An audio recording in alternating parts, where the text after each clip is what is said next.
Hello everyone, this is our first journal club and I wish everyone could enjoy it.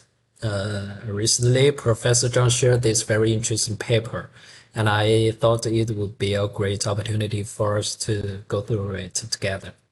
This paper is titled Genome Instability Triggers Intracellular DNA Transfer Between Human Cells, published in Cell this year.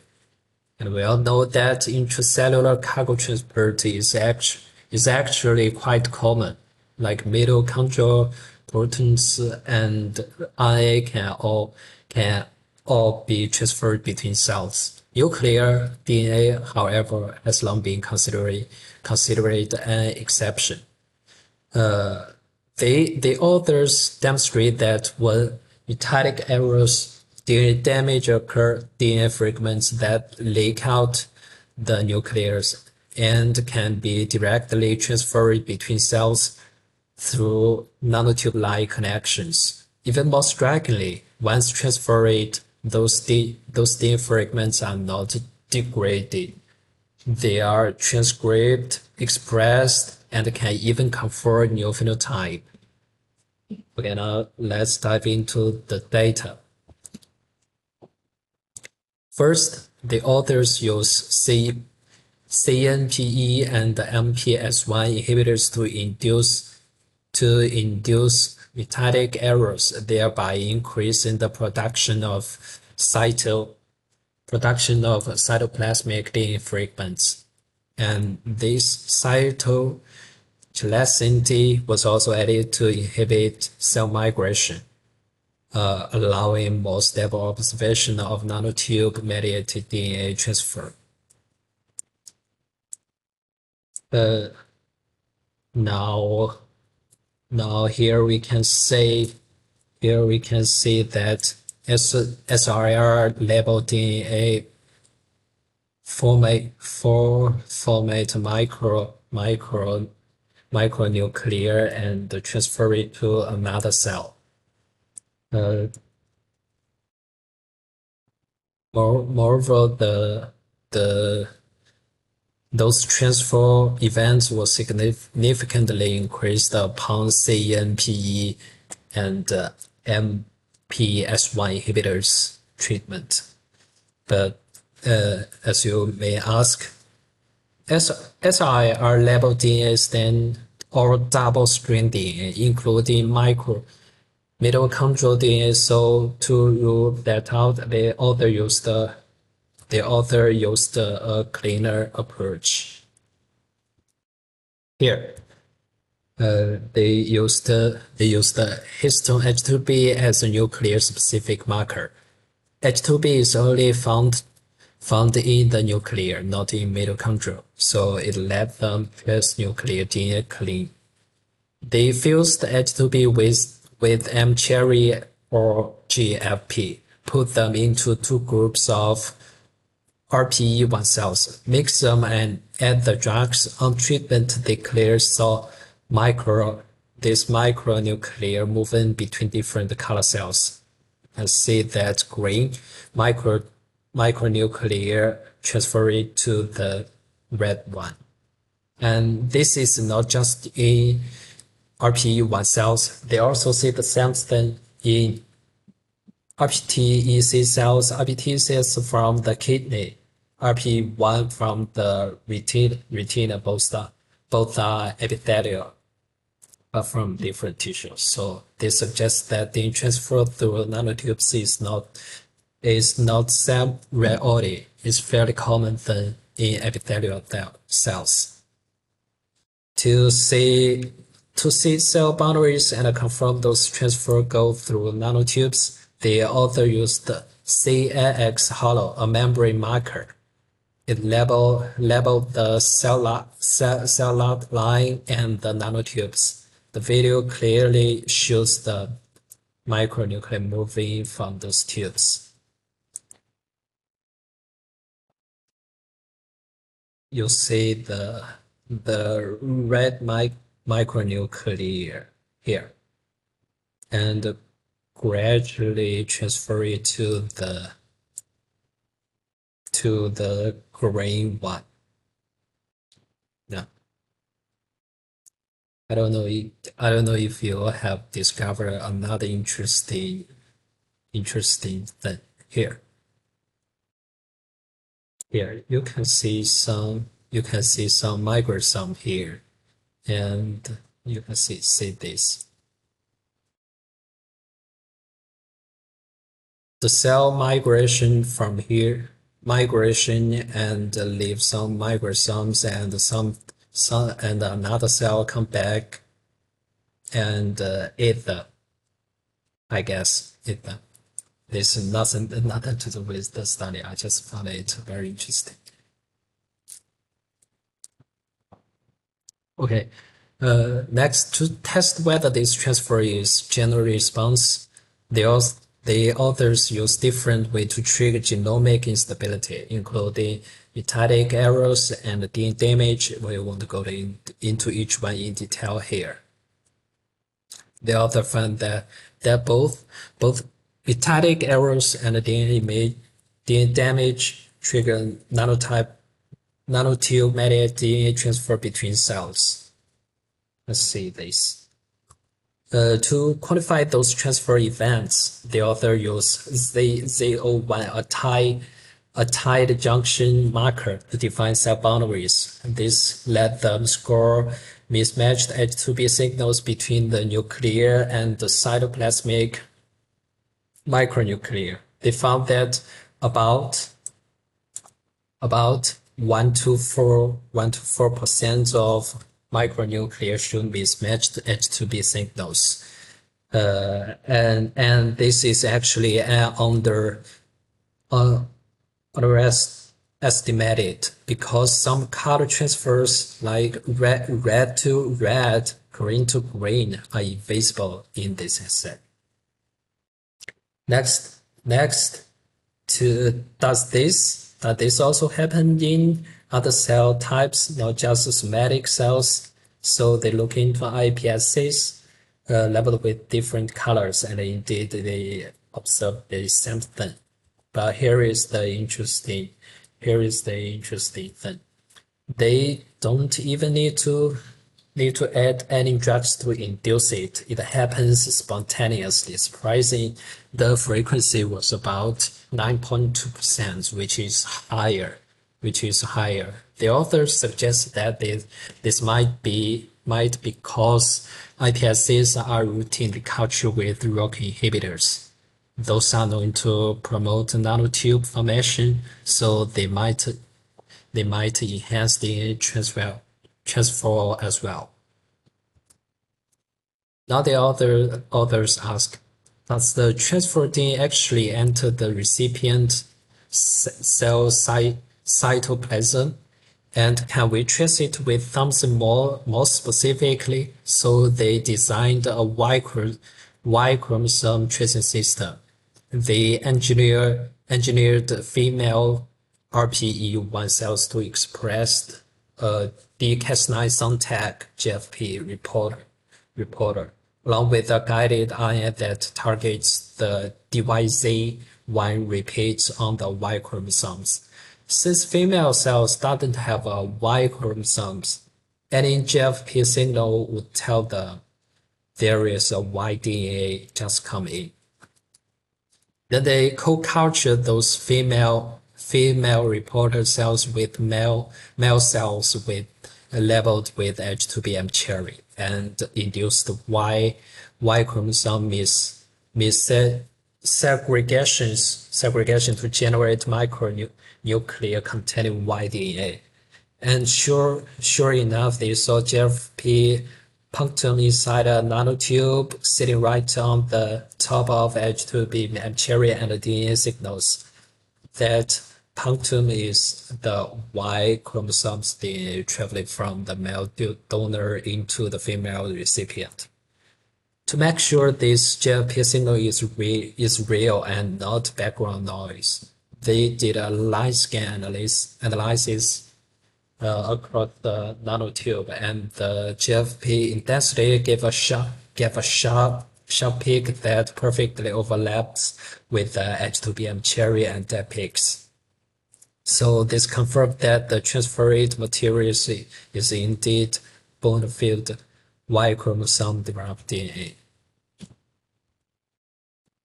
Now, after entering the recipient cytoplasm, can the transferred DNA integrate into the host chromosomes during the next cell cycle? To test this, they analyzed the metaphase chromosome spreads.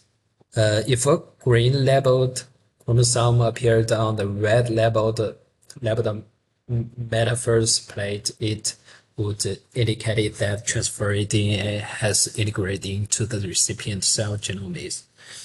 Indeed, they observed both intact green chromosomes and small grain fragments. Small grain fragments.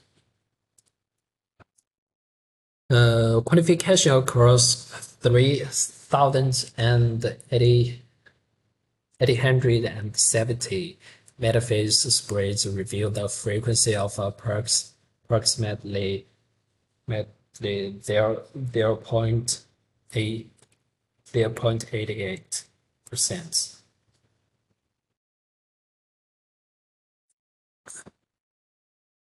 Now, before we dive into next part, let me briefly introduce the tool the author used to package the Y chromosome into micronuclei, the system shown in this figure. The principle is simple.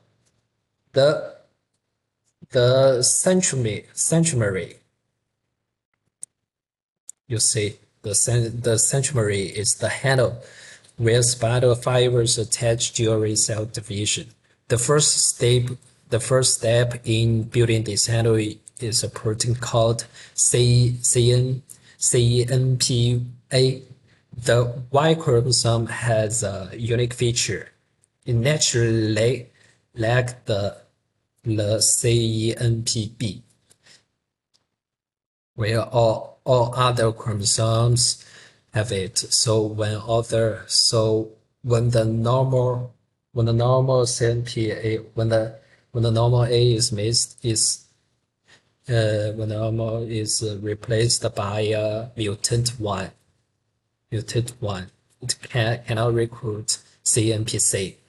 CNPC, the header fails to assemble because the Y chromosomes can't compensate is specifically inactivated. Other chromosomes are fine, only the Y is lost. And DOX can turn on the mutant proteins, and IA degrades the normal CNPA. Together, they achieve induced replacement of the centromeres. And here we can see that with the DOX and IA treatment, the CENPC in Y chromosome is missing.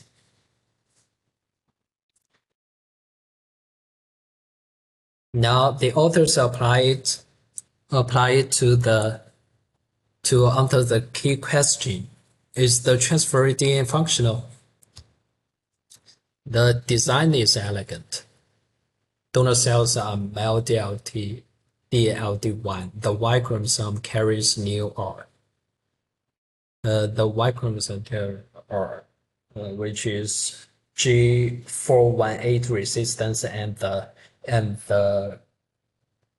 globulin. Recipient cells are female HeLa. They lack Leo R, glow red, and carries their 0R for leucine resistance. Mix them and add drugs to trigger Y chromosomes micronuclear, then apply G418 and leucine double selection. Leucine kills a fused donor. G418 kills recipient that doesn't get the Y chromosome. Only one type survives. recipient that acquire the Y chromosome DNA, they are red, and now G for 1A resistance. FSCS reveals three populations: green as the donor, red recipient, and double positive fused. But critically, upon Y chromosome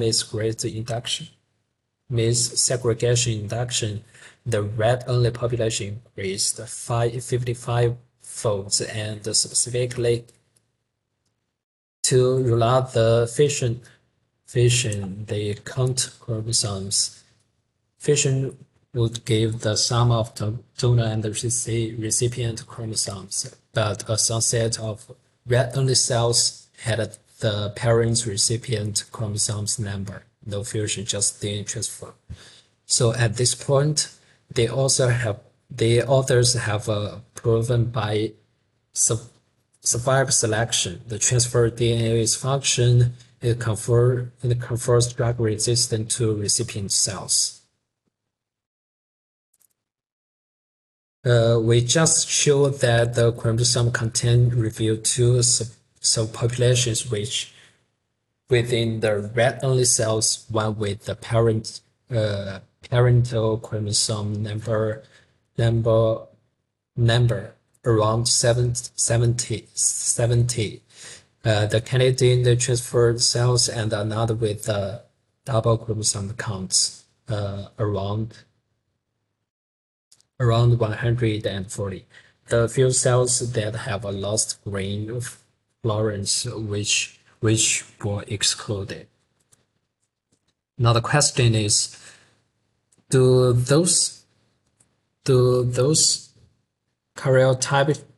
typically normal red cells actually contain Y chromosome DNA, and if so, in what form?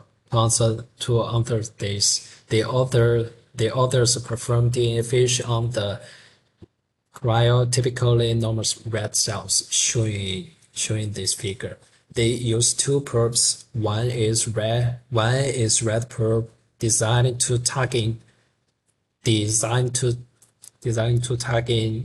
YQ11.221 locus on the Y chromosomes and where the neural gene is located.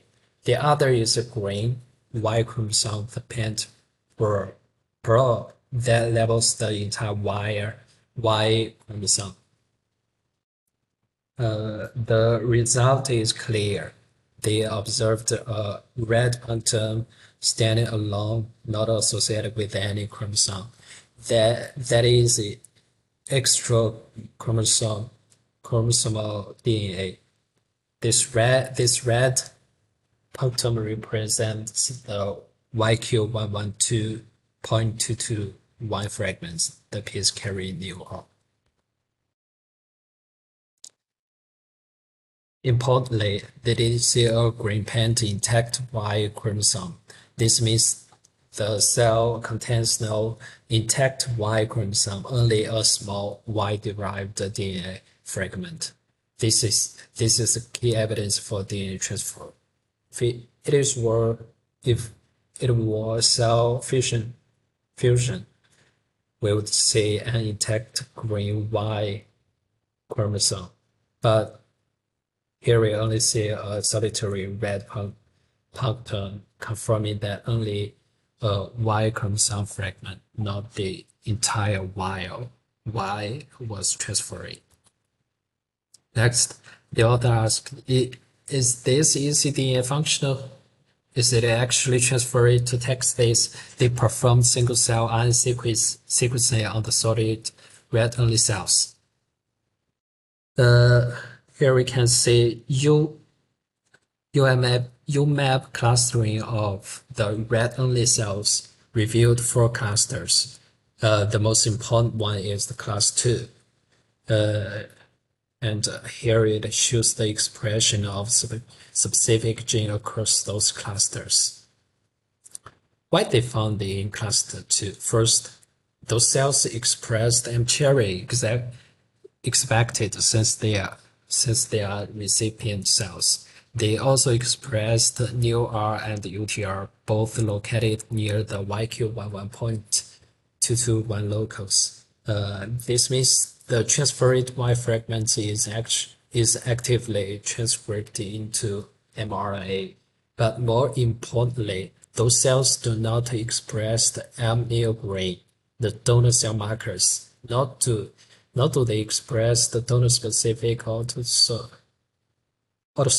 genes like KRT19 or IGF-BP2. What does this mean? It means that those cells are not cell fusion products. If fusion had occurred, all donor chromosomes would have come in, and those autosomal genes would be detectable. But they are not. Only Y chromosomes genes are presented without donor autosomal genes. So the expression profile of class 2 can only be explained by DNA transfer.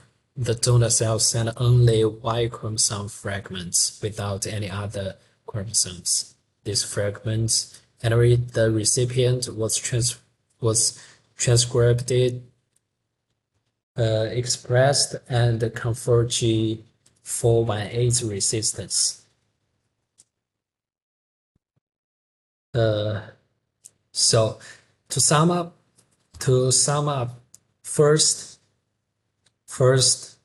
genomic instability, whether from mitotic errors or DNA damage, generates cytoplasmic DNA fragments, like micronuclear and the chromosome piece. Second, those fragments doesn't just stay put. They get transferred between cells through direct cell contact, specifically through nanotube-like connections. Third, once transferred, those DNA fragments are not junk. They are stable, maintaining in recipient cells, and they are functional. They can be transcribed, expressed, and even confer new traits like drug resistance. And that's it. Thank you for listening. If you have any questions, feel free to leave them in the comments below. I'll check them and try my best to address them. Thank you for watching.